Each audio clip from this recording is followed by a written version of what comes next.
Right breaking news చూస్తున్నాం. మాజీ CM Nadendla Bhaskar Rao కన్నుమూసినట్లుగా సమాచారం అందుతోంది. ఆయన గత కొంతకాలంగా అనారోగ్యంతో బాధపడుతూ చికిత్స పొందుతున్నారు.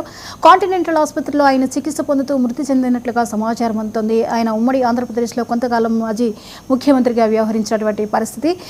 ఆయన ఇప్పుడే మరణించినట్లుగాను మనకి సమాచారం అందుతోంది. కాంటినెంటల్ హాస్పిటల్లో ఆయన చికిత్స పొందుతూ ఈరోజు కన్నుమూశారు నాదెండ్ల భాస్కర్ రావు.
ఉమ్మడి ఆంధ్రప్రదేశ్కు సీఎంగా వ్యవహరించిన నాదెండ్ల భాస్కర్ రావు మరణించారు. ఆయన కాంటినెంటల్ ఆసుపత్రిలో చికిత్స పొందుతూ మరణించినట్లుగా సమాచారం అందుతోంది. గత కొంతకాలంగా ఆయన అనారోగ్యంతో బాధపడుతూ కాంటినెంటల్ హాస్పిటల్లో చికిత్స పొందుతున్నారు.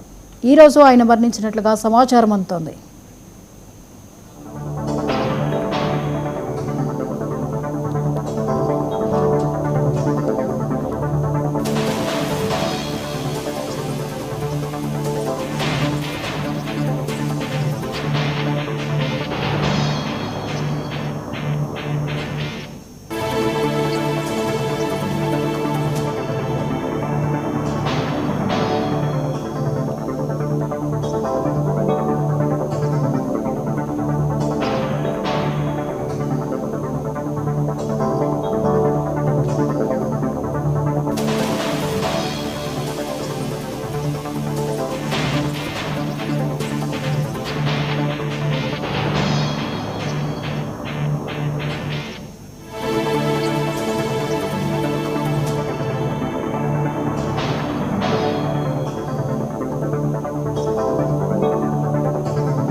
మాజీ సీఎంగా వ్యవహరించిన నాదెండ్ల భాస్కర్ రావు ఈరోజు మరణించినట్లుగా తెలుస్తోంది. కాంటినెంటల్ హాస్పిటల్లో ఆయన చికిత్స పొందుతూ మరణించారు. ఇక ఈ అంశంపై మరిన్ని వివరాలని మా ప్రతినిధి కొండలరావు అందిస్తారు. కొండలరావు, నాదెండ్ల భాస్కర్ రావు మరణించినట్లుగా సమాచారం, వివరాలేంటి?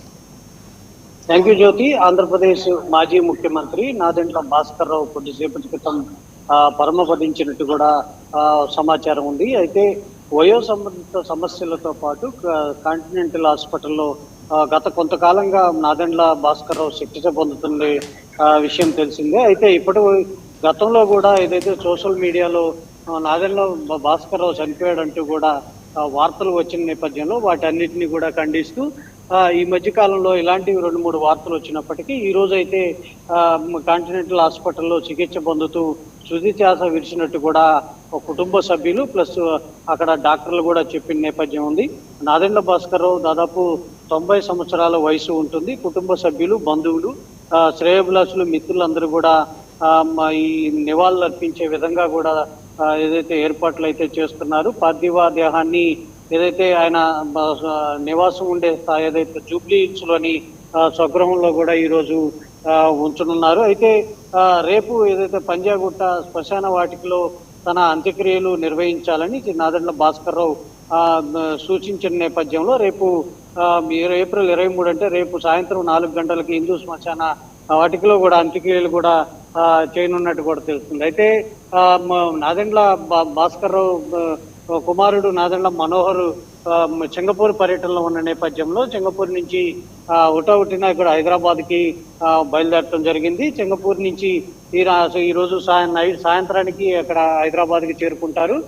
మరోవైపు ఆంధ్రప్రదేశ్ మాజీ ముఖ్యమంత్రి ఉన్నటువంటి నేపథ్యంలో ఇప్పుడు కూటమిలో భాగస్వామిగా ఉన్నటువంటి ఏదైతే తెలుగుదేశం, బీజేపీ, జనసేన నాయకులు కూడా భారీగా అక్కడికి హైదరాబాద్కి చేరుకునే విధంగా కూడా ఏర్పాట్లు చేస్తున్నారు. ఇప్పటికే ముఖ్యమంత్రికి సమాచారం తెలిసిన నేపథ్యంలో ముఖ్యమంత్రి రేపు అనకాపల్లి పర్యటన నేపథ్యంలో పర్యటన చూసుకొని అక్కడికి ఏదంటే నాదెండ్ల మనోహర్ పార్థివ దేహానికి నివాళులు అర్పించే విధంగా కూడా ముఖ్యమంత్రి చంద్రబాబు నాయుడు అంటే ఇంకా ప్రకటన వెలువడినప్పటికీ ఖచ్చితంగా ముఖ్యమంత్రి వెళ్తారనే సమాచారం కూడా మనకున్న నేపథ్యం అయితే కనబడుతుంది. జ్యోతి, ఇక రాజకీయంగా ఆయన ప్రస్థానం ఎలా ఉంది?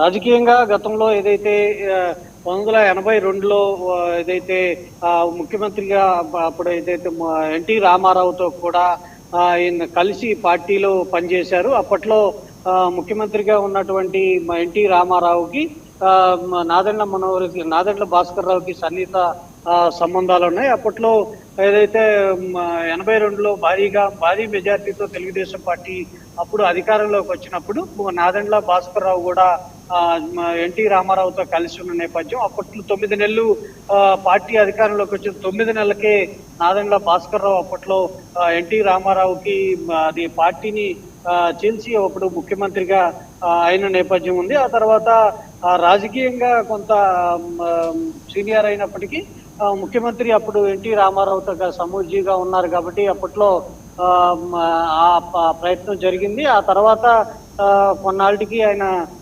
కాంగ్రెస్ పార్టీకి చేయటం జరిగింది. కాంగ్రెస్ పార్టీని చాలా కాలం కాంగ్రెస్ పార్టీలో పనిచేశారు. ఆ తర్వాత నాదెండ్ల మనోహర్ కూడా తనయుడు మనోహర్ కూడా కాంగ్రెస్ పార్టీలో సీనియర్ గా ఉన్నారు. ఆ తర్వాత జనసేనకు కూడా ఆయన చేరి ప్రస్తుతం అయితే నాదెండ్ల మనోహర్ మంత్రిగా ఉన్నారు. జ్యోతి,